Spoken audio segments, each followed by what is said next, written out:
Guys, look at this screen. I literally built this entire full-stack recipe sharing app using the brand new Grok Build update. Today, we are talking about Composer 2.5, which is now fully integrated inside Grok Build. This model is an absolute beast.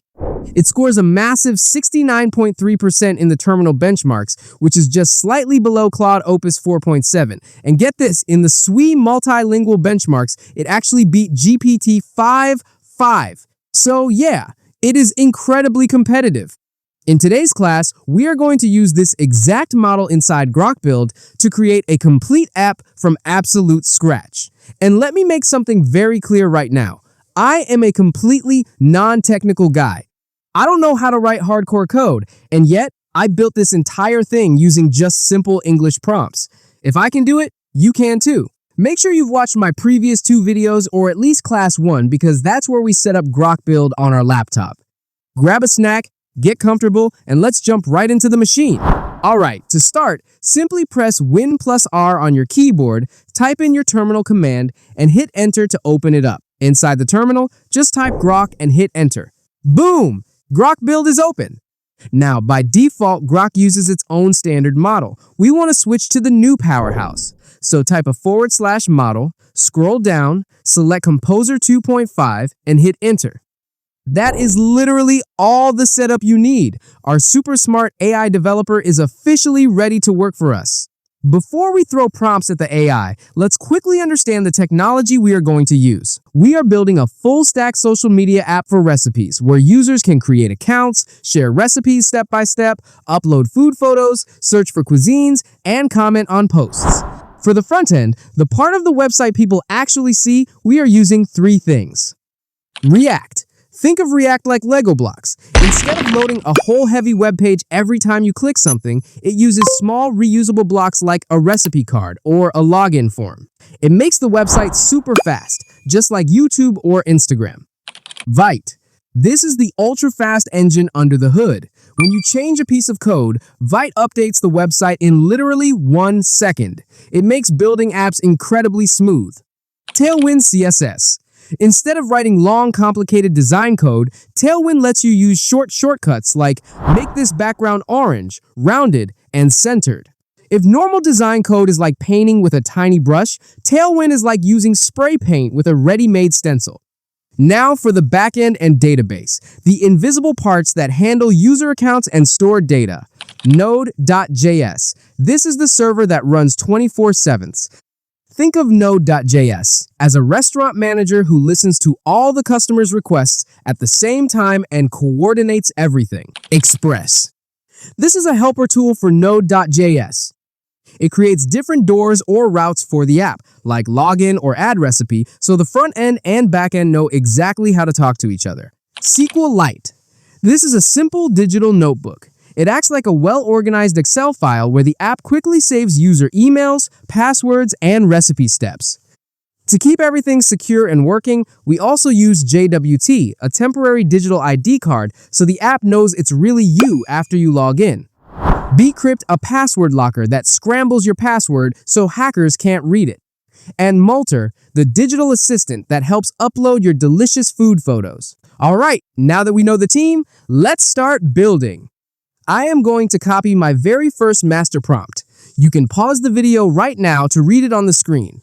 I am telling Grok Build to create a full-stack app called Recipe Share using Vite, React, Tailwind, Node, and SQLite.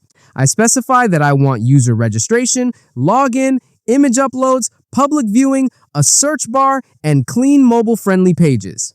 At the end, I tell it, first, create the complete folder structure and all basic files. Then tell me what to do next, step by step.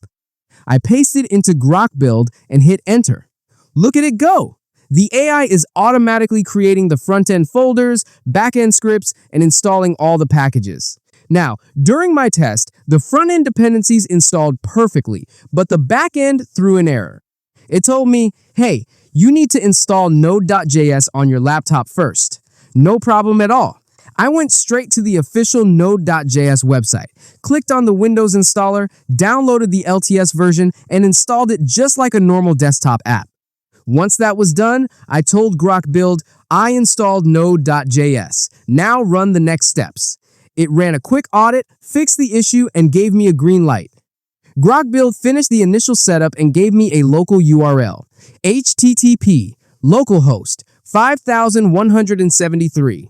I copy that, open an incognito window, paste it, and bullseye. Our web app is alive. Now, right now, it looks a bit simple because there is no content inside. Let's test the functionality. I click register, create a quick account, and log in. It works perfectly. Now I have an add recipe option. It gives me fields for the title, description, ingredients, cooking steps, and an image upload button. To test it, I go to Grok Text Chat, copy a random recipe for grandma's chocolate cake, and paste the ingredients and steps into my new app. I upload a beautiful cake image I generated earlier using ChatGPT and hit publish. Look at that. If I go to the homepage, the recipe card is sitting right there. If you click on it, it takes you to the full detail page. I even check the mobile view using the developer tools, and it automatically shrinks down nicely for phone screens. The app works, but we want it to feel premium, so I copy my second prompt. I tell Grok, set up the SQLite database with proper tables, create some realistic dummy data so the site doesn't look empty, and add strict security error handling for logins. I hit enter, Grok Build instantly rewrites the backend scripts and injects fresh dummy data. Now, if I search for a recipe in the search bar, it filters instantly. Next, I want to add more features, so I drop in my third prompt. Improve the app. Add loading animations, make the recipe cards look more professional, add a My Recipes section for logged-in users, and add a safety confirmation box before deleting a recipe so only the owner can delete it. Grok processes the changes. If I log in now, I see a brand new My Recipes tab. If I open one of my own recipes, a delete button appears. But if I log out, that option completely disappears. The AI is handling the user permissions flawlessly. By the way, quick tip, if you ever get an error code while doing this, don't panic. Just take a screenshot or copy the error text, paste it back to Grok Build, and say, fix this. It will sort it out in seconds. Now it's time for the ultimate transformation. We want this to look like a high-end premium food app. I paste this massive design prompt into Grok Build, upgrade the entire front end to a premium, modern design. Use Tailwind CSS with a warm, food-inspired palette like soft oranges, beiges, and greens. Add dark mode support. Make the recipe cards large with cuisine tags, cooking times, serving sizes, and star ratings. Add a gorgeous header with a logo.